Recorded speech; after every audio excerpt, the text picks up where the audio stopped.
At dahil nga may tournament sa amin, outfit check muna guys. Yan guys, so kung nakikita nyo guys, yan ang susutin natin dito guys sa may intercolor dito sa amin sa barangay. Ang angas.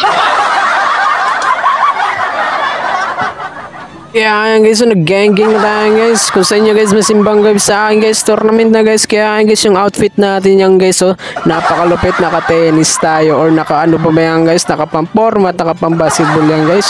Siyempre, ayusin na natin para gumanda yung mga laruan natin yan guys. So, peace yan guys, so gang-gang na yan guys. Kaya dito guys, sinilisan ko muna yung sapatos kasi nga naluluma na to at inalikabok na. Kaya yan guys. Kaya nga pala guys, yung pamporma na sapatos yung sinuot ko na isa. Kasi nga ito guys, naputol na yung pinaka-clip niya. Nike, baka naman. Kaya yan guys, naputol na kasi nga hindi ko na ginagamit or baka low quality lang to guys. Kaya yan guys, so naalikabok na sa sobrang luma na. Kaya yan guys, sana naman may mag-sponsor yan guys. So tamang outfit check na tayo yan guys. Tara na.